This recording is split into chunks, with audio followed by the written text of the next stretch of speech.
Place with Matt Pinfield. Today's guest, John Feldmann.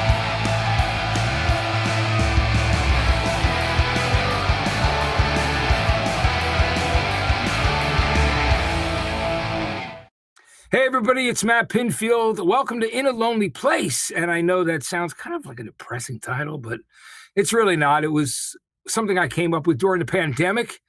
It was the name of a Humphrey Bogart movie, a Smithereens song, a New Order song. And I was in a lonely place when I was by myself, locked down during the pandemic. But man, I am in good spirits. I'm so happy we started this show then, and it's been continuing weekly. And we've had some amazing guests, like my guest today, who I consider my friend, for over a quarter of a century, like over 25 years. We met. I heard a song that he had wrote, fell in love with it, was playing on the radio in New York City, had him on as a guest on my TV show 120 Minutes. I was a huge fan of his bands. And it's been an amazing journey and ride since then. And we've remained friends all these years. And I'm so proud of all the incredible work he's done as an artist, as a producer, as an A&R guy, as an activist, all the different things that he's done. So without any wait, I'm going to get right into it. I've got John Feldmann here.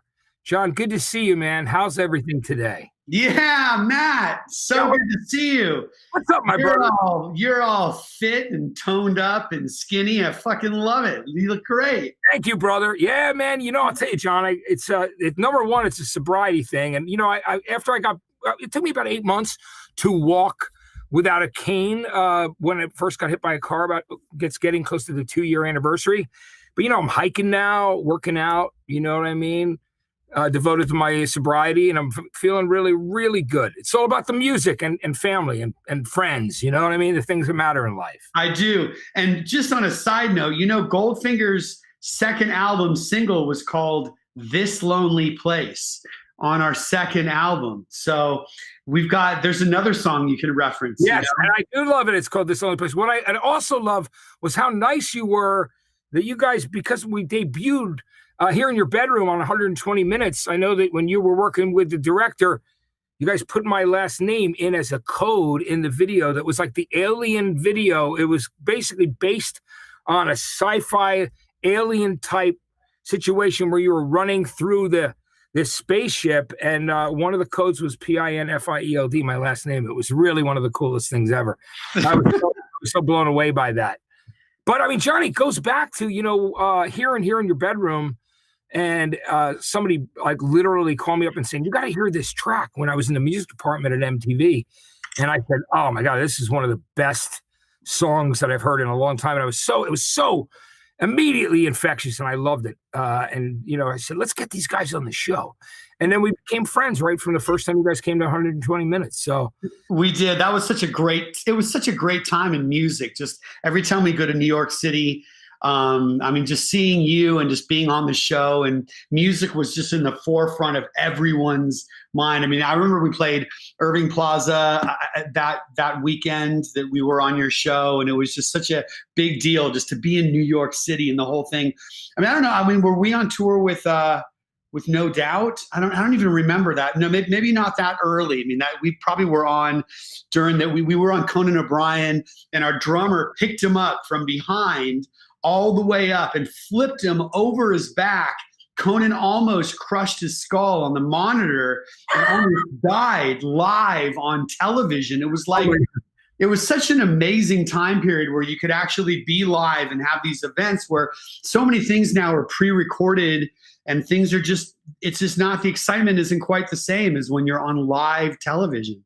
Yeah, it was amazing, wasn't it? That's crazy. And that was Darren who did that. And that was pretty amazing. Darren lifted him up, right? That was the crazy. Yeah, Darren is, I think he's like 6'2", and Conan's like 6'7". So it was like a tall, when he had him on his shoulders, it was like a tall building just coming down. And I saw it in slow motion. I'm like, no. I can imagine. That must have been amazing. You're like, don't do that to us. We want to be on NBC again. And we were canceled. Our band got canceled from every single network television show. We weren't, and No Doubt went on the next day on Letterman, and the whole staff said, you're not allowed to touch the host. Like, you're just not allowed to. It was like a really big deal. Like, all the lawyers surrounded the building and wouldn't let us out. They thought that we had done it intentionally to try and hurt the host. And it was just like our drummer being a drummer, like drummers do.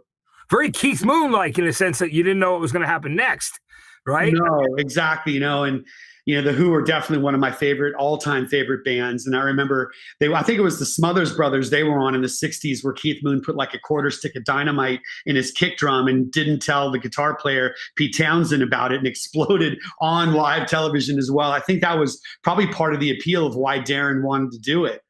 Yeah, I mean, it was crazy because, with Townsend, I think that might have, it almost, I think it damaged his ears a little bit. Luckily, not completely. But he was not expecting that from Keith. It's amazing stuff. Speaking of which, I remember in your old house in Marina Del Rey, John, you had the greatest, Who picture in a frame of them when they're real young. That was up over your drum set in that one guest room that you used to record drums before you built out a full studio. People don't realize. They know you. I mean, listen. I mean, with all the records combined you've worked on, you've sold maybe 35 million copies of records worldwide.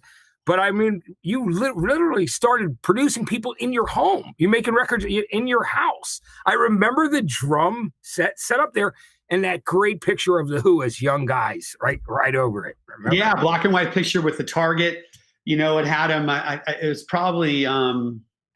I don't know, probably pre-Quadrophenia era, pre-Live at Leeds. I don't know, just old school, probably 1967 photo of the Who that was just my mode. It was a really big poster too. It took up probably 20% of my wall space in the studio. It's just incredible that you remember this, man. I admire your memory, dude. I didn't even remember that Who photo until now, but the idea of Here in Your Bedroom and that song that you heard that you put on your show, I mean, it was like everything. And when you're struck with inspiration and something hits you as hard as I got hit when I wrote that song back in probably 1993, I wrote that song, it came out of me in about 20 minutes. The whole song start to finish kind of came out of me. And it was all these influences that I'd kind of gone through my whole life. Seeing my first concert was the English Beat and Bow Wow Wow. And so there's definitely that kind of twist and crawl drum fill in the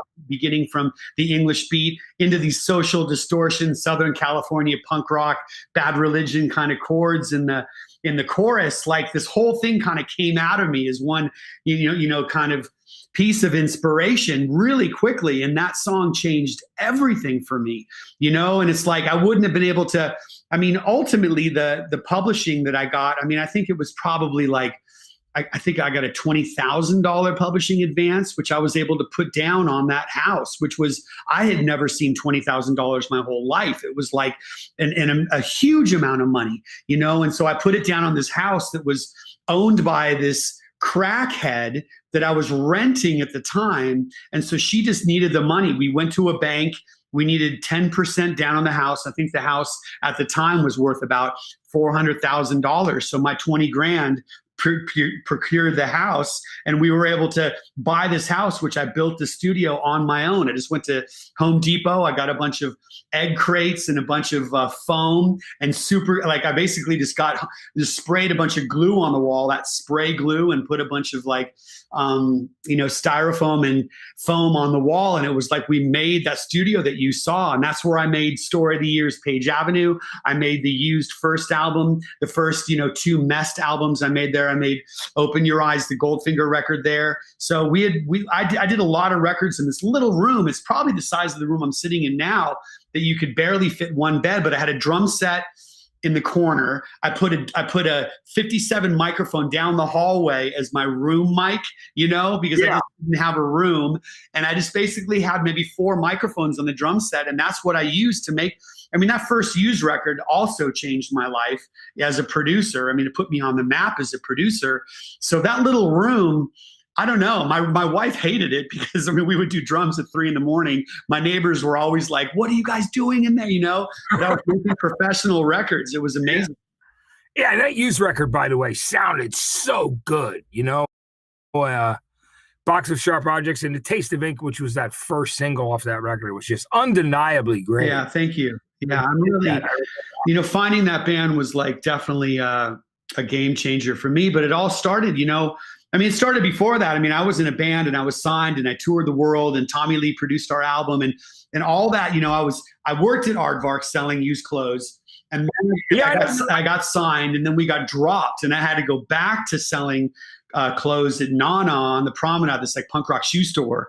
And so I had it all and it all went away. And so by the time I wrote Here in Your Bedroom, I knew that there was something magical about to come. I knew that song was special.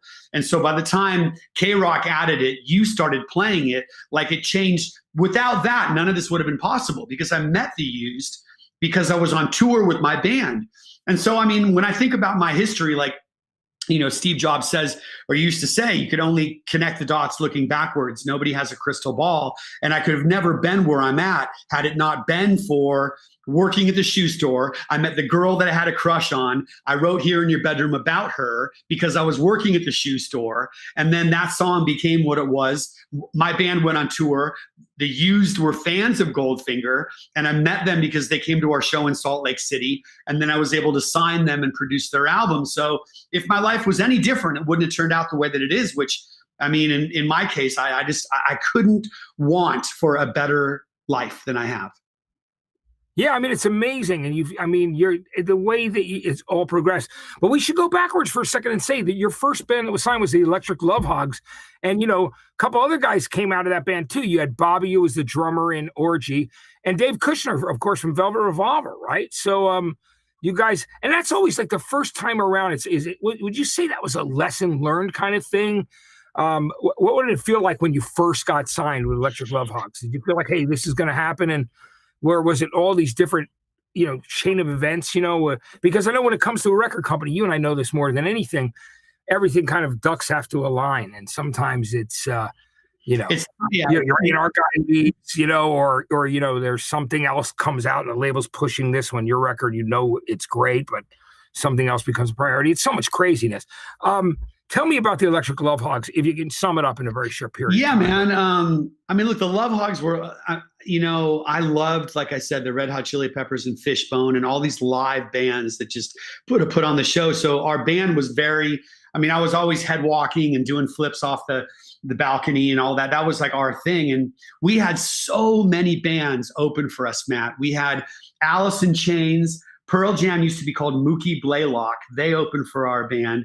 We took Rage Against the Machine out on their first tour. We took Korn out on their first tour. We had all these amazing acts open for us. I mean, Maynard from Tool used to be our mascot. So he used to come on stage during Love Hog shows dressed as a chef with a lawn blower and shoot hot dogs into the crowd when we play shows. I mean, that was like his gig before Tool really took off. So we had two of the guys in Fishbone produce our record. Tommy Lee produced our record. All these different characters from Los Angeles music history involved with that project. But in the end, like I said, song is king. And we didn't have the songs. We ended up breaking up and getting dropped from the label. And I went back to working at the shoe store. And that's when I rediscovered. I opened up my old record collection and just started listening to all the shit from the Avengers from San Francisco all the way to the Buzzcocks from Manchester. And just, kind of like started writing songs like I knew how to do. My first band was called Family Crisis. We toured with 7 Seconds back in the day. We played shows with Bad Religion back in the early 80s. So that was like my heart and soul of who I was lived in that world. And I went back, and then all these bands, really, No Effects. I had met Fat Mike. I tried to get Fat Mike to sign Goldfinger, and I don't think he really listened to the demo cassette, or maybe he did, and it just wasn't his thing. But like, I fell in love with all those new kind of like epitaph bands like Pennywise and Rancid and all those bands like I just fell in love with. And we just kind of came up, in the early 90s, the same time. And that's just kind of what happened with Goldfinger. And Goldfinger was the band that was meant to break for me. Yeah, and it surely did. And at that point, it's one of the craziest things of all is And it really explains your work ethic, John. Like, no, I don't know anybody who works harder than you. I mean, there's a lot of hardworking people. We know that you have to put hard work into everything you do. I certainly consider myself a hardworking guy. But man, that year that you did, I think, was it 285 shows or 300 and something? We played 385 shows in 1996. You know, we had done it. I did a tour with the Buzzcocks, which was like full circle for me. I did a tour with No Doubt, a tour with Bad Religion. We played a bunch of shows with Fishbone. All these bands that I like, you know, idolized as a kid, I was now opening for, and it was like this crazy year, and I just couldn't say no. Like, I wasn't going to say no to any of it because I just didn't want to go back to selling shoes. I'm like, I'll say yes to everything. So we would play these matinee shows at noon for like a radio station or for the under 18 crowd. And then we play a nighttime show. And so we had 2 days off in 96. We had Christmas Day off, and we had Thanksgiving Day off. And we played every other day, and then some of those multiple days. So I was so grateful just to not have to work retail for $5 an hour. Like, I was done with that life. Yeah, and you guys broke the Guinness Book of World Records, which I think you still hold that, if I'm not mistaken. Yeah, for a touring band, 385 shows in a year for a touring band. I don't know if it's, you know, at the time, we definitely broke that world record, which was like, I mean, fuck yeah, brother. Yeah, I'd be very proud of that. That was amazing. But that was your work ethic, and it always has been. You know, and the thing about that was great. I mean, you put everything into your live performance as well. But what I love is how you made that transition, not only to doing A&R and to producing. And what was that? Was that because you really know how you wanted your records to sound and became such a part of everything that you knew you could do this for other people? And you also mentioned Song is King, which you are all about songs being, I mean, having that something, that hook, that thing that makes you remember it. Because, I mean, again, all the press in the world doesn't mean it's a good tune, right? I mean, you know, they can get all the hype in the world, but if there's no song, right? Yeah. I mean, you and I've seen that 100 times or more. Yeah, you know, in the end, I do. It's a combination of a lot of things. It's like I have a lot of energy, and so I'm always kind of, you know, and my ADD works or whatever I have. It's like if I have something I'm interested in, I can focus on it like nothing else. Everything else things I'm not interested in, I don't have the time, you know? So for me, it's like when I'm working in the studio, if I'm focusing on building sound design, or I'm tracking a vocal, or I'm recording a guitar player, whatever it is I'm doing, if there's like people behind me writing lyrics or talking about a YouTube clip or something, the more that's going on, the more focused I can be. And I think that's part of it. You know, part of it is my father telling me I was never going to make it in the music business. Part of it is my healthy fear of having to go back to working retail. I mean, all that combined, you know, drives me to never, I mean, I don't really take days off. Once in a while, like I'll take my family out of town for a weekend, but I really, you know, it's not like you, it's not really work. It's like what you love. It's a lifestyle. What I do is a lifestyle. And I think when I started producing records, I produced this one band, God, what were they called? Toxic Shock Syndrome, TSS, from Venice Beach. And it was like I was recording him, and we got almost done, and I had a little 12-track. You know, we had spent our money in the Electric Love Hogs on this 12-track tape recorder. And so the band had broken up, and I was recording them on my 12-track. And then the end of like the recording session, they got a gang vocal together, and they just started going, "White power." And I'm like, fuck. I just shut down the fucking thing, tore the tape up, and I said, I'm out. I had no idea. That was my first experience recording another band. I was like, dude, we can't, I can't do this. I don't know. This is the worst ever. That was fucking awful. And then so I stopped working with other bands until I got to a place where, I met Show Off, these young pop punk kids from Chicago. They played the Fireside Bowl with Goldfinger in 96. And I'm like, I knew they gave me a demo cassette, and it sounded terrible, but their live show was amazing. I'm like, I knew I could make it better. And that was the first band that really, my friend Chris loaned me his 2-inch tape machine. So I had a tape machine in my house, that house that you saw in Marina Del Rey. And I made an album. John Reese, my old manager, he got them signed to Maverick Records through Guy Osiri. And then because of that, I found another band called Mest. They're from Chicago as well. They opened for us.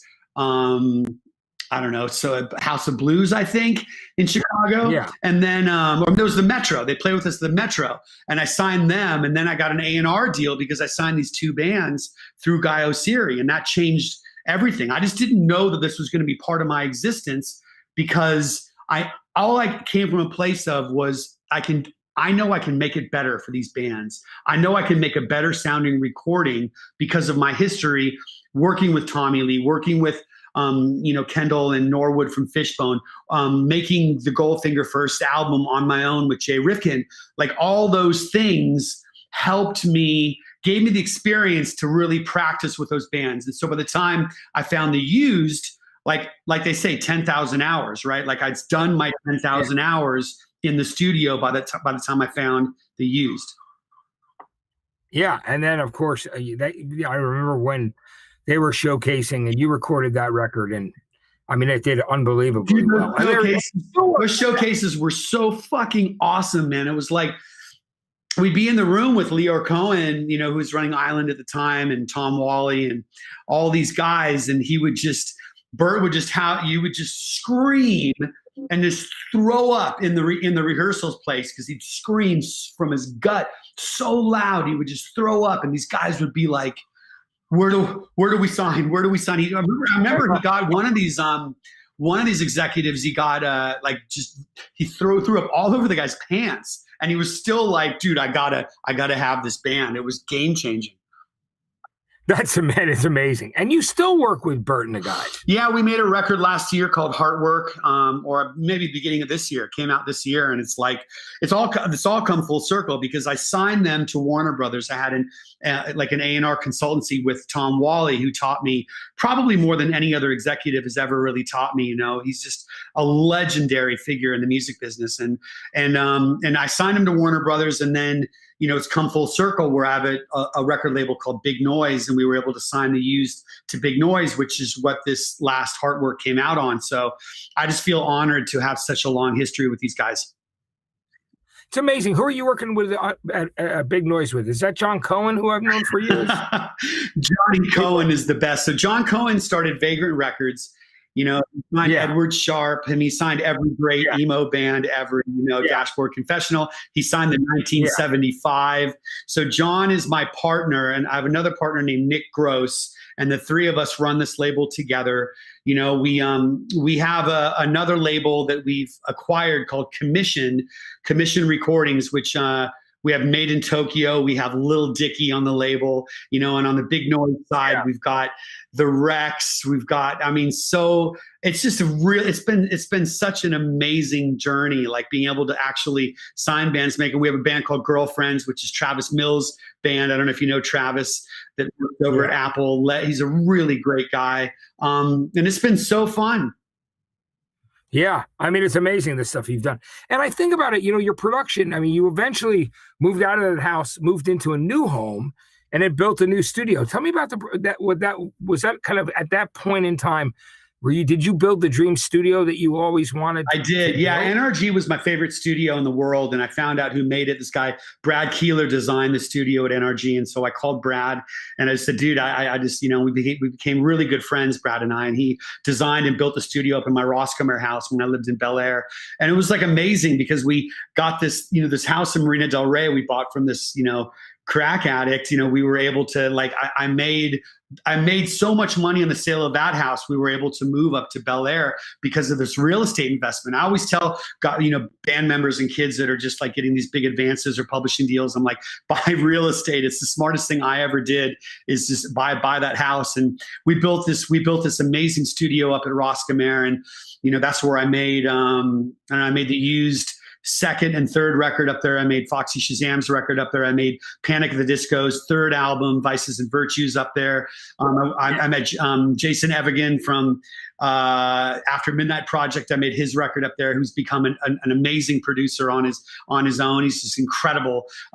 So we made so many records up there. Went over there for 10 years of my life. And then I moved out to Calabasas, and I'm out kind of West Valley now. Which is amazing. You're right by my sister, who Alison Hagendorf, of course, you guys, she is the greatest. I love that, the thing that's cool about you, John, is you've worked with a band like the Fever 333, who has elements of those things that are anywhere from Public Enemy to Rage, but they have the hooks as well, which is something that you make sure. But you could also work with a pop artist. Like you did sold tons of records with 5 Seconds of Summer and Hilary Duff and people like that as well. I love the fact that you have such a wide range of the kinds of artists that you work with. I think that says a lot about your ability. That people come to you because you do know the value of a song and a chorus. There was a moment, there was a moment in time, like after the Used and Story of the Year and kind of the whole kind of screamo thing kind of happened, that, my contract was up at Warner Brothers, and I was like, what do I want to do next? I'd written a couple songs for Hilary Duff, Mandy Moore. I had written a bunch with Benji and Joel from Good Charlotte, and I was kind of dabbling in the pop world. So I had this meeting with Clive Davis at his Bel Air bungalow at the Bel Air Hotel. And it was a 3-hour meeting with just him and I. And he was just starting American Idol at the time, whenever this was, gosh, it must have been 15, 16, 17 years ago now. And so his idea for me was, I was going to write the music for American Idol, all originals for their, for the contestants on the show. And I was still touring with Goldfinger, and I'm like, what do I do? And it was I wasn't ready. And he was the loveliest man, and it was the greatest meeting. I'll never forget that meeting with him, just sitting there talking about music and life and everything. And I mean, what a legend for me to sit with this guy. And I was at this crossroads. I'm like, is this what I want to do? Do I want to stop? Because I knew I would have to stop touring, and I wouldn't really be able to develop artists anymore. This would be my life. And I passed on it. I said, no, I'm not. I still want to be out there touring and developing new artists. And it was probably the hardest business decision I've ever had to make in my life, but it all kind of came around anyway. Cause by the time I found 5 Seconds of Summer, it was the industry changes so quickly, like we all know. And these days it's so much about self-promotion. It's it used to be back in the early days, when I was working at labels, that the label could really market and promote a band and kind of blow them up off terrestrial radio, off of MTV, off of all that kind of stuff. You'd actually be able to do it by marketing it the right way. But now it's it's got to come from the artist. I mean, the artist has to be driving the marketing promotion, and you've got to have the great song, and you've got to have just the whole thing has to be just right. Machine Gun Kelly's record's a perfect example of kind of how different it is in 2020 to kind of really make an impact. But, back then when it was I dabbled in the pop world, and then it kind of went around, and I'd have that house in Bel Air, and then Tom Wally got fired. He didn't get along with the CEO of the company. So his whole team got fired with him. And I was like, what the fuck am I going to do, man? I've done this for so long. This is my whole life. A friend of mine, this friend of mine, he had the best intentions, but he's like, dude, EDM is the future, man. And he wasn't wrong, but it's Skrillex, everyone listens to dubstep back then. He's like, you should be a DJ, like DJ Feldmann or what. I'm like, fuck you. That's what people are giving me the advice to do. I'm like, what the fuck am I going to do? I passed on this Clive Davis thing, and I'm like, what am I going to do? And then I was on tour. Goldfinger was on tour in England, and my friend Jonathan Daniel called me and said, hey, this friend of mine told me about this band 5 Seconds of Summer that have this buzz going. You should go check them out at rehearsal space. It was 2 blocks away from where I was staying. So I walked over to the rehearsal, and I met the dudes, and they didn't know who Goldfinger was, but they knew All Time Low, all the bands that I had worked with, Good Charlotte. Yeah, Panic. They knew them all. And so we just sat there and hung out for 4 hours, and we became, it was I was just, I don't even know, a big brother to these guys or a father figure. It was just an amazing journey. Those guys, they're the sweetest, most driven group of guys that I may have ever met. And because of that, it kind of got me back in the pop lane, because ultimately their music was kind of pop rock, but they were a pop band. So it just kind of came full circle. I think it's great that it did. It's amazing. You mentioned Jonathan Daniel, who was our mutual friend for a year. I love JD. You probably even knew him back in the days when he was, before he was working in the music industry. Now that he's at Crush. But I think his band was called Cherry. back in the day. Yeah, Candy. Like Candy. Yeah, that's Candy right. Yeah, something like that. I think we played some. Yeah, Candy and the Electric Angels. So they were had a close name to your name for Electric. I know, that's Love right. Arms. So we did those no bozo jams back in the day at the Whiskey. They would basically have a backline set up, the same drum kit, same amps would be set up, and a band would have 10 minutes to go play their songs. And so before the Electric Love Hogs were signed, we would play those things probably every other week. And we played shows with Jonathan's band back. I remember playing one of those shows, and Axl Rose, before they were the Guns N' Roses that we all know, was sitting on the steps. I'm like, it was really great back in those days. Before everyone kind of blew up. It was incredible. Yeah, it must have been insane. I mean, it's I look back at that and only imagine what it was like being that I was on the East Coast at that period of time, but I always loved coming out here. And I just want to, let's talk also about you again. One of the things that's amazing that everybody talks about is your ability to work so well and precise, but quickly, John. I've been told that nobody knows their way around gear or around Pro Tools and editing at the speed that you can actually do. Like that you actually have, as you can do it as you think it. Like there's that's the word that's out there. And I think that that's absolutely brilliant. Yeah, I think that's part. I mean, again, it's probably part of the ADD that exists, and part of the idea that I did so poorly in school. Like I was kicked out of high school. I was never designed to be a student of math or history. I did shit that I wasn't interested in, and then when it came to learning how to record and be able to sculpt the music and be able to actually create soundscapes, it was so exciting to me when I first discovered Pro Tools, because Electric Love Hogs made our record on 2-inch tape. Goldfinger's first record was 48 track digital tape. First band I produced, Show Off, was on 2-inch tape. So I learned how to align tape machines. I learned how to move microphones around the cone on a cabinet, and I learned how to get that sweet spot for the guitar tone, all that stuff that you kind of had to do. When I went into one-on-one recording studios when they were making the Black album, and I looked around the room, and they had, I know this isn't like a fucking, tech podcast, but it was really, but it's so interesting. Fans, this stuff is cool. It was really interesting to me because the 2-inch tape is 2 inches thick, and there'd be the kick drum up here and the snare drum here on the tape and the hi-hat here, and they would actually cut a snippet for the kick drum and move it when Lars was rushing a little bit. That's how they edited tape to make everything kind of locked in and quantized back in the day. And it was so interesting to me how much detail they put into it. So when I discovered Pro Tools, I was like, everything is right here on the screen. I can see every single track. I can add anything and edit anything and create and massage anything I wanted to. If the singer's rushing, I can move it back. And so I would just spend hours and hours. I mean, I was working probably 20 hours a day for the first probably 4 or 5 years of producing records. I mean, it's all I did when I was dating my wife. It's just like my wife and I would just take a break for dinner, and I would just work another 8 hours till 4 a.m, get up at 10 and do it all over again. It was like I learned Pro Tools backwards and forwards. And it's like, there's all sorts of different, there's Ableton and Logic and all these other things exist now, Fruity Loops, but it's like Pro Tools is my thing. And hopefully I'm still a ripper. I think I'm still a ripper. Yeah, that's what everybody says. I mean, it's still, the word is out there, so that's a great thing.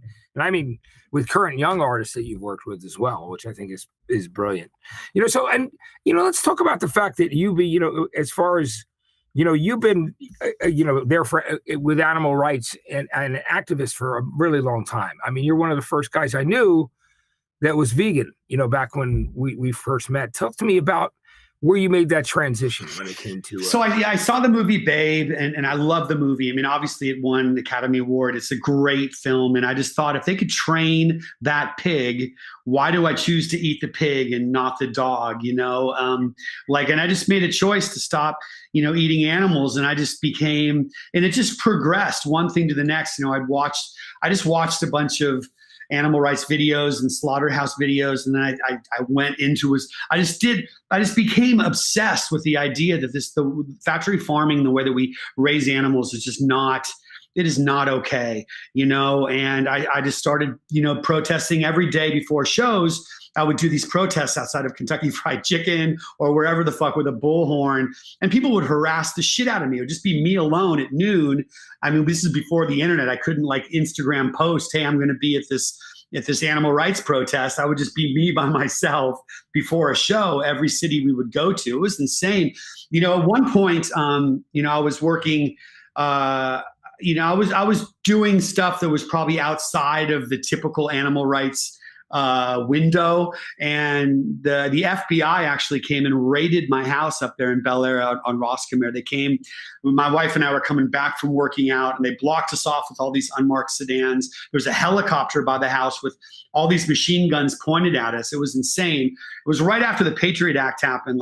Ashcroft was running all this stuff, and they were basically saying animal rights activists are terrorists. What happened is the mayor of the city had been sprayed on his driveway, puppy killer, because they were killing dogs at the shelter, the big downtown shelter at the time, and animal rights activists were trying to obviously make it be a no-kill shelter, and they thought that we were the ones that spray painted his house, and they figured it would be, whatever they spent, fucking $50,000 with all these FBI agents raiding our house. And my wife was pregnant at the time, so I was like, man, that sort of it really scared me. A bunch of my friends went to prison. That really scared me. So I haven't really been front lines, since, but I still close to my heart. I spent 10 years on the front lines. That's amazing that they came in to your house. That must have been horrifying for you and your It was like Die Hard, dude. These fucking guys, and they had a battering ram. They were going to knock down the front door. It was insane, dude. I felt like, Bruce Willis or some shit. It was wild. That is crazy. I mean, that's unnecessary. Number one. I mean, I know, that you're able to do that and just bust into people's houses like that. That's crazy. But I'm glad that's all in the past. I mean, absolutely. Yeah. Hey, let's talk about the new Goldfinger single. And I want to know, do we have an album on the horizon? Because I know that you are such a prolific songwriter. It's exciting to have this new track out. Tell me about when you wrote it. I try and write a song a day. And when the pandemic started, I knew they say an idle mind is the devil's playground. And because of the workaholic that I am, I knew I needed to get busy. So I took out my GoPro and I just told the guys in the band, I'm like, I'm just going to record a live version of one of our songs, Superman. And maybe you guys can record in your own homes on whatever, on your own laptop, send it to me, I'll mix it. And, we did this quarantine video, and that just kind of got, because I knew we had 2 tours that were canceled because of the pandemic. And I knew we had to do something to stay active and relevant. So we did these quarantine videos, which ended up being just like this incredible thing that our fans just latched onto. And it just kind of went beyond the scope of what the kind of Goldfinger typically does when we release music. And so that was sort of the catalyst that drove me to wanting to make a new album. And so I wrote a bunch of songs. I probably wrote 25 songs. I try and write a song a day, Matt, because I feel like it's a muscle that I need to keep working on. And so writing music and listening to music to get inspired to write new music is always part of my daily routine. And so, I had written, Wallflower was the last song I wrote in what I didn't know was going to be an album, but what now has turned into an album that we're gonna put out in the next month. I think it's coming out in a month and a half, which I'm really excited about. But Wallflower, I just wrote about my wife. My wife, she's just a perfect match for me, and we've been together for 25 years, and she's just amazing. I think you've met her. She's incredible, and oh yeah, she's from. I met her at the Stone Pony playing the show with No Doubt back in 1996. So, which is my stomping grounds, Asbury Park, that Jersey area, right? That's where I'm from. Yeah, she's from Medford, which is South Jersey. And I met her in Asbury Park. She was going to Monmouth University, which is ironically where Tom Wally also went to school. But it's like, we met and started dating, and we've been together ever since. And I just wrote the song because she's got such a quiet demeanor, but inside she's a warrior. And so I wrote this Wallflower song. I mean, I love the movie The Perks of Wallflower. it was one of those movies. And as a kid, that was definitely, like all of us, we all have our stories. And I wasn't, they say within the 4 agreements that you get to choose who your parents are, but I'm not so sure. I mean, I've come to terms when my father died, we were good. But as a kid, man, it was really fucking tough. And so The Perks of Wallflower really spoke to me, as just having, these this kind of teenage growing up scenarios, like that coming of age movie. And I felt like it was a great combination of a song about my wife combining with the idea of this great coming of age movie. And that's how Wallflower came to be. Yeah. Oh, it's a great song. And it's cool. I met your wife. Last time I saw you with your wife was during the pandemic when they first opened restaurants a little bit, and you guys were out for your anniversary at Travis's. At Crossroads. Yeah, Travis had hooked us up. Travis Parker. Yeah, I remember it when the manager came over and said, "Are you John Feldmann?" And he asked me, he goes, "Wait, do you know John Feldmann?" I'm like, "Yep, he's right behind me." And that's when you and I saw each other. We were at tables next to each other. Yeah, that was what 4 months ago now. Yeah, it flew by, which is pretty amazing. But I think that's great. You guys are celebrating your anniversary, which was beautiful. 25 years is amazing, and she's seen you go through a lot of things, right? And she's witnessed all of it. We have 2 kids together, and she's watched the whole thing, kind of my progression as a guy in a band to becoming a producer, and just kind of witnessing the whole growth of me, my career, and me as an artist. It's been really great. And she's put up with so much. God, I was producing this band, Escape the Fate. And at the time, the guitar player was a raw vegan, and we only had one bathroom, that he could use in the house in Roscommare. So he would take these poops, these raw vegan poops at 2 a.m. We'd be recording, and it would smell so bad it would wake my wife. My wife would get woken up from a sleep thinking someone had died in our house. Something had died. It smelled so bad, and it was like she's just been through everything. When Callum from 5 Seconds to Summer turned 18, she's the one that had to hire the stripper for the party. She's the one that took everyone out to the strip club in Vegas when we were kind of on tour with 5 Seconds to Summer. It was just like she's had to do so much shit. Most wives would be like, "Fuck no, I'm not doing that." Yeah. No, that's amazing. I think it's great, man. You guys are obviously a perfect match, and you 2 children, and that's fantastic. How have your kids been doing during the pandemic too, Johnny? Are they back to doing school partially, or are they school's all on Zoom, it's all remote. And they love it. I mean, they're like, because in between classes, they just get to play video games or talk to their friends on FaceTime, and I take them boxing. I try and take them out bike riding to get them some exercise. But for the most part, they love it so much more than actually having to go to class, which is weird because they're both kind of social kids. But I think having to get up earlier and drive to school, they never loved that part of it, But my daughter just went into 8th grade. My daughter's going, into 6th grade. My son's going into 9th grade, or that's what they're in now. So middle school and high school, and they don't even get to go to their new schools until this thing's over. It's so weird. It is the craziest time, I mean, the important thing is just that we're there to support our loved ones, my daughter just moved here from Brooklyn, moved in with me here in Los Angeles, and I'm glad she's here. It's nice to have my family around, Oh, yeah, that's awesome. So I'm glad she's here. But yeah, New York City was getting a little too hairy, so she decided to come out to the West Coast, which she's been to visiting me before many times. But anyway, Johnny, I got to tell you how much I love having you on. And now let's talk about some of your favorite, most influential albums of your life, because your musical taste is great. It's really, and I'm seeing the list in a different order, but I'm going to start. We'll start at the top, which is The Replacements' "Let It Be." What a great record! Their last album on their label of Twin Tone, and just what an incredible record this was. I mean, I will dare, right? Yeah. Tell me why this is such an important album to you. I mean, how young are you? How old am I? Let's count the rings around my eyes. I mean, that Paul Westerberg lyric that's the first song on the album. It just sucks you in immediately. And to me, Westerberg is the greatest lyricist of my generation, or at least my, kind of the generation right before me. I met him once when I was on tour. We played a radio show together. Josh Freese was his drummer, who I know. Josh introduced me to him, and I told him, we cover Skyway, and he's like, "That's one less song I have to play," is what he said to me. And he was just, he was a really nice guy. And it was just, man, what an album. I mean, Let It Be, for me, it's just like that was coming off of, Sorry Ma, Forgot to Take Out the Trash, Hoot Nanny. It was coming off of these records that were really garage sounding punk records. And we really started experimenting with just bigger sounds. You know, the guitar player for REM played on I Will Dare, you know, on the record, he's playing that lead part. It's like, they just kind of like push the envelope. And as a lyricist, it's like, Androgynous is one of the greatest songs, you know, ever written, as far as I'm concerned.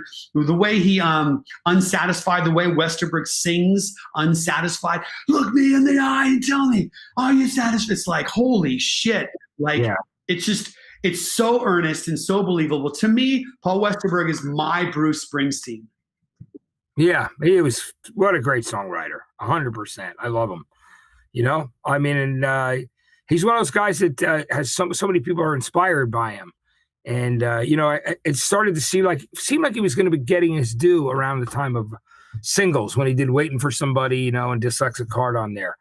But Replacements remain, you know, one of the most influential bands because of him. Yeah. And that's I saw them so many times back in the day when I was just a kid, you know, when I was just a kid trying to figure out what I was going to do with my life. And, you know, I saw them play, great show at the Palladium. I saw them play at the country club out here in the Valley, and they were fucking terrible drunk. And so I saw the whole gamut of what, you know, they kind of were, and I loved it all. I just never felt ripped off. I just felt like this is exactly the kind of band I want. I just want to be that kind of manic, loose, live energy that they had. Yeah, and they really did. They were great. You know, you're like me. I've seen them on good nights and on drunken nights, you know, because back on the East Coast, City Gardens and Trenton and places like that. But they were so great. Now, the next record you picked, We Love, second album from one of the greatest trios of all time, The Police and Regatta de Blanc. What an incredible record this is. Tell me why you love this one. Well, you know, I was always a wannabe drummer. I just, as a kid, I always loved the drums in most of the records I listened to. And I was such a stoner in high school. I was too stoned to be able to get it together, to get a drum kit, to carry it around in a car. I mean, I didn't get my license till I was 18. I was just so fucking loaded on drugs and drinking. But like, I would always air drum everything. Like, I'm arguably the best air drummer there is on the planet. There's actually a video. There's a song that I recorded and produced called Cynical on the California record Blink, that there's a YouTube video of me and Travis Barker. He's rehearsing the song on a pad and I'm behind him air drumming. You got to fucking check it out. It is it's really good. Great. But I mean, I can play, you know, Message in a Bottle on Regatta de Blanc. I can play, I mean, every fill to the end. And it's like, I know Stuart Copeland in hindsight, and as a producer and as a guy that understands how records are made. Like, I'm sure they recorded Stuart front to back, and it's like some of the fills at the end of the song, I'm sure were not, you know, it's not like he punched them in. It just came out organically and naturally. I mean, Stuart to me is, I mean, it's like, for me, it's, you know, Travis Barker's my favorite drummer and Stuart Copeland's my second favorite drummer of all time. And I just, you know, No Time This Time at the end of the record, where he just says that roll at the end of that song. It's like, and it's the influence, you know, for me, as, you know, in Goldfinger, the Police are probably my biggest influence, because they were such a massive band when I was in high school. And, you know, I was a bass player in Family Crisis, my first band.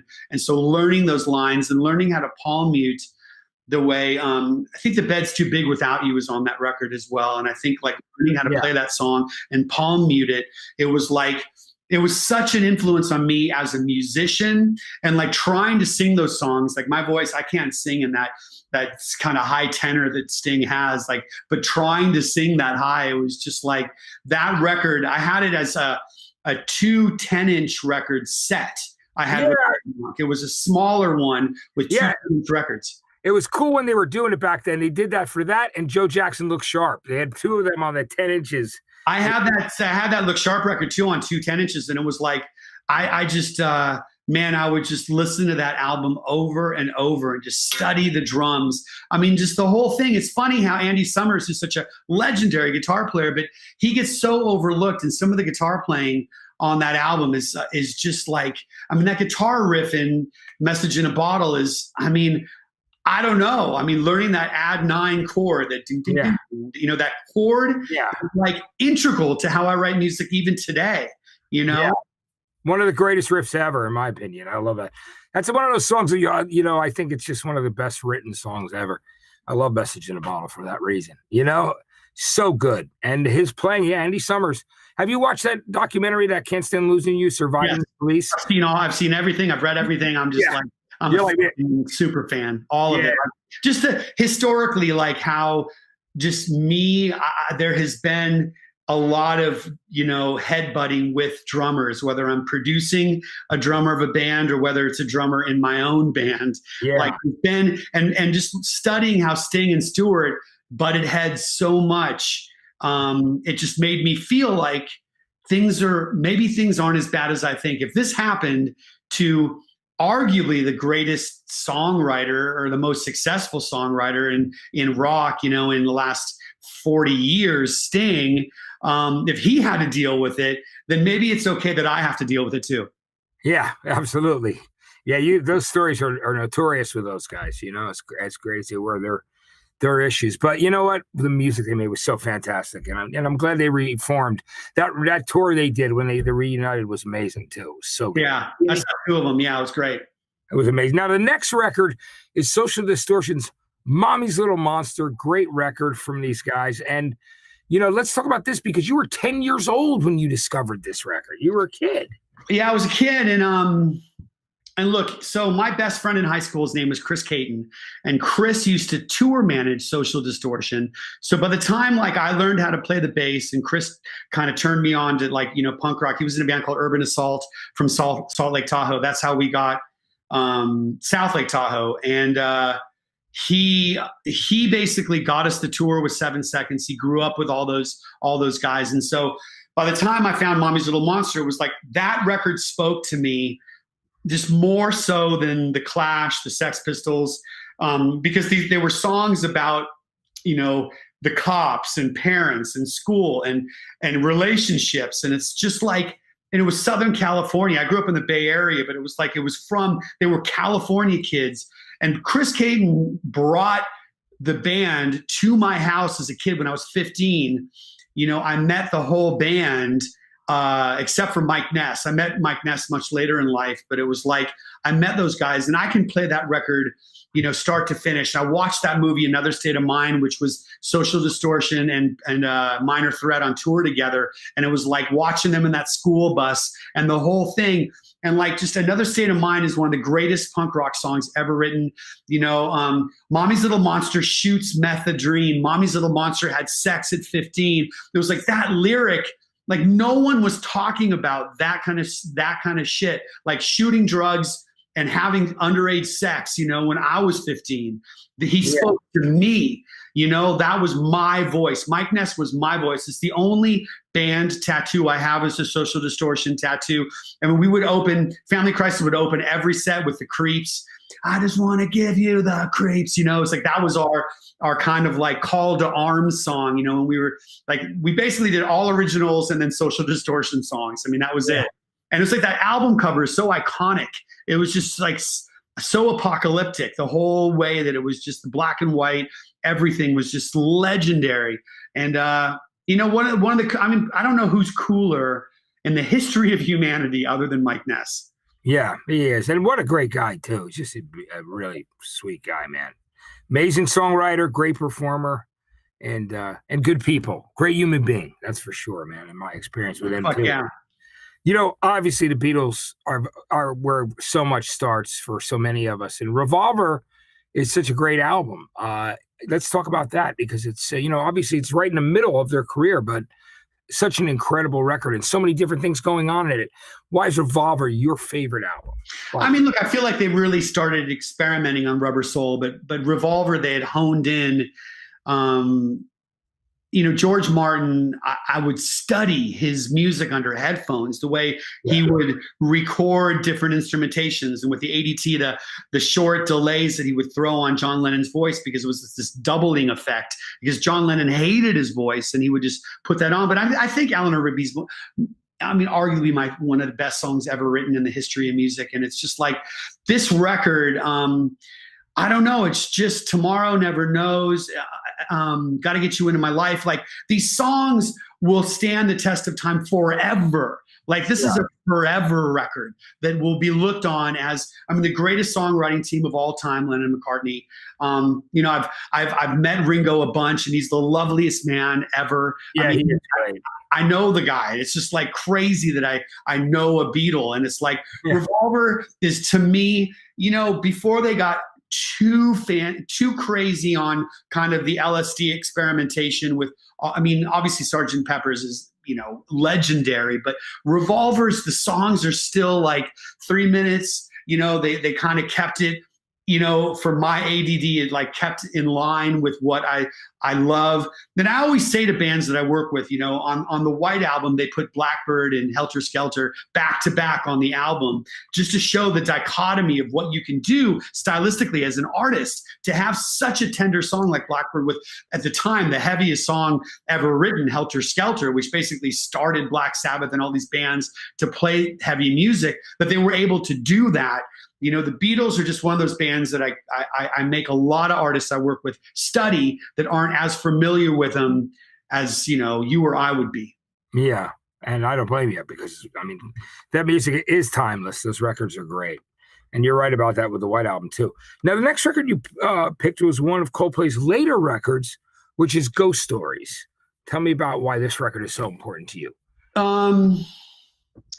Ghost Stories came along. You know, I have this issue with sleep apnea, this crazy where I just wasn't sleeping, and I was like, I tried everything, the fucking Darth Vader machine. I tried everything. I get it. And I had this jaw surgery, and, you know, I'm sober a long time, and I had this surgery that was trying to fix my sleep apnea, where they moved my jaw forward, and it just went horribly wrong. It fucked with my voice, and I had to have like 8 consecutive surgeries over the course of a month and a half. And it was like, I almost died. And it was like, I had 2 young children, and I was going through this thing, and Ghost Stories, I would just, at the end of the day, you know, because I'm not doing drugs. I wasn't like drinking through it or self-medicating. I just went through this horrible ordeal. And Ghost Stories is just that record, like that song Midnight. It's like the production of it and the ambient noises, that song, True Love. It's like, I know at the time Chris Martin was going through a divorce, and he was writing these songs that were so heartfelt, but it's not like the kind of record you can really imagine besides A Sky Full of Stars. I couldn't really imagine the song being played live, but yet they recorded the entire record, you know, live, you know, front to back. And it was like the soundscape on that record, that the drummer did so much of the programming. It's like just this incredible, and I know it's not like maybe their most popular record, but for me, it's probably the best, you know, modern production that I've ever heard, this record. It's so ambient, and it just makes me when during that really tough time in my life, it just calmed me down. It just like, it made me just realize that music is still the answer. You know, if I'm angry, I can listen to Fever 333 or Rage Against the Machine and go work out like a motherfucker. And at the end of the day, after a long 17-hour day, I can listen to Ghost Stories and just go into a whole different world. Yeah, and I love that. I think it's great. Chris Martin and those guys are a great band. They really are. I mean, they've made a lot of great records. They really have, you know. And I think it's cool that you picked that record. I really do. And one of the next ones is, I mean, talk about incredible production. Roy Thomas Baker working with the guys, the geniuses in Queen, on their 4th album, Night at the Opera. So before I met Chris Caton, who really you know, kind of shaped me as a punk rock youngster. Like it was like a lot of kids. Like I had the Star Wars soundtrack when I was probably 10 or 11. And then I discovered Queen, you know, and then I discovered The Who. And it's like Queen were the first band that I was like, this is what I want to do. All I want to do after school is listen to music. And I would sit under headphones and listen to this record. And it's like Death on Two Legs, the opener of this album. It's like the shit that Brian May does on guitar and the way that they pan like across the stereo field is incredible. Because they're on a, you know, I'm assuming obviously they're on 2-inch tape. They're on, you know, a console, and they're having to do it manually. Like I don't think there was a lot of automation that was happening back in those days. And it's like the production on this record is second to none. I mean, it is just like, I mean, obviously they took from the Beatles, but a lot of times with the Beatles, like Jeff Emmerich, their engineer, would do stereo mixes after everyone went home, because back in those days, people didn't have stereos. They just had mono record players. And so they just didn't think people were going to be listening. They'd spend an hour on a stereo mix. So Jeff Emmerich would pan everything, all the drums to the right, all the vocals to the left. And it's like, I think Queen took from that style of mixing for A Night at the Opera. And it's like, obviously Bohemian Rhapsody is, and it's probably my son's favorite song. We listen to that song probably every other day. And it's just like, to what I think about, I guess, and obviously I don't know if I'm sure you saw the movie as well. I thought it was an incredible movie, but the idea of writing, kind of having the vision, Freddie Mercury having the vision for that song must have been so challenging back then, before computers, like to put it together.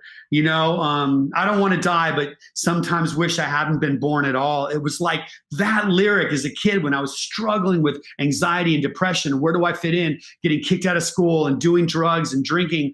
Like that lyric spoke to me so much of like, yes, you know, it's not like I hate my life, but sometimes wish. It's like that lyric is so good. And you know, lazy on a Sunday afternoon, it's like these songs were so weird. It was like, you know, they go from rock to this ragtime to this opera. And it's just like, that's the kind of music I love. And I guess why ultimately, like as a kid, I really kind of did fail as a punk rocker, because I loved so many different styles of music. And back in the early 80s, like if you admitted to liking Duran Duran back in the early punk rock days, you would be excommunicated from the movement. Like you couldn't admit that. And I loved so many different kinds of music, and Queen's a band that I always just, and it, you know, it just didn't matter to me what he wore or his sexual preference or anything. The music was all that mattered to me with Queen. Yeah, it's amazing stuff. It was so great. And I know what you're talking about with Duran Duran, but you know, people can't deny those first two Duran Duran albums are great. Oh, dude, Girls on Film, Planet Earth. I mean, this shit is so good. And I was a bass player, so I just loved it. But again, it was like, you know, we were in this like little bubble of a scene that it's, you know, at the time that like you really just you could only be punk rock or you were just fucking cast away. So it's great. And you know, in hindsight's only 2020, because I can now look back and thank God I had so many influences as a kid, because it helped me be such a better producer for artists. He absolutely did, which is great. Now, the last album that you picked is one of my favorite albums of all time as well. I mean, there's more than one on this list because they're so great. Your list is phenomenal. I love it. And Quadrophenia is just one of the, to me, it's, I mean, it could be, it's definitely one of my favorite albums of all time. It's a contender for my favorite album of all time. I mean, it switches, as you know. You know, you like. Yeah. It was hard.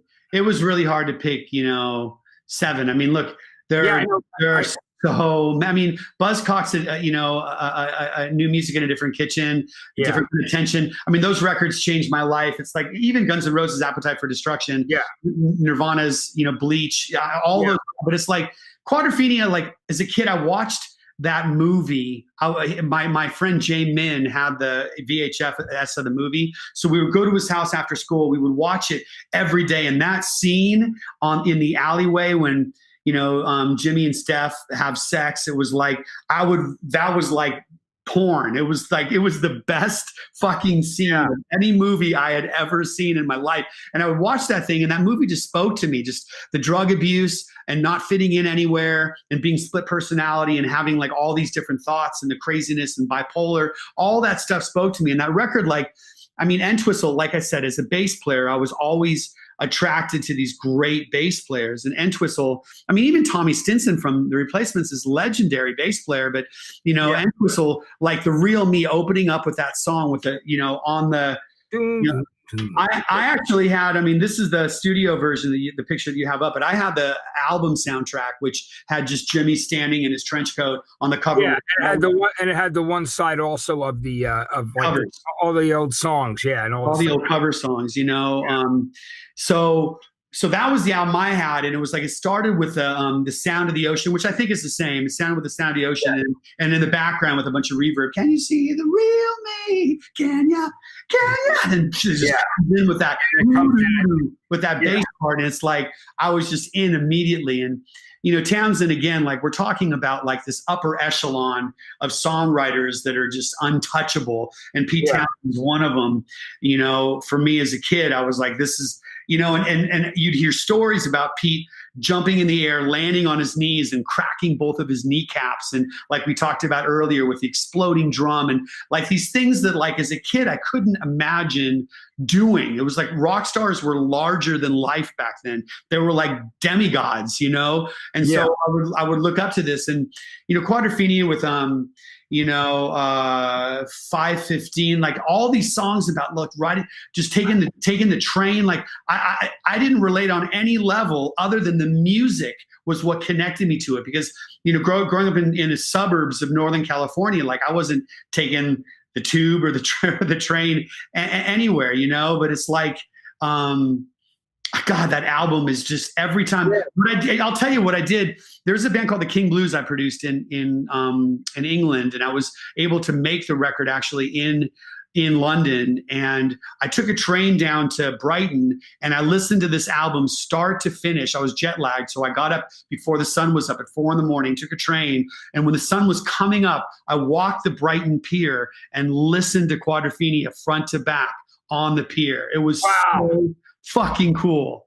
That's the coolest thing ever, man, because, I've been to that pier. I've been on that pier before where it says, welcome to the Pleasure Dome, the original one. And then, it had the Dodgem cars, and one had burned down. But believe me, I've been there. And I remember, of course, I thought of Quadrophenia in a minute. Yeah, and Love Ran Over Me, that scream that Daltrey has. It's like,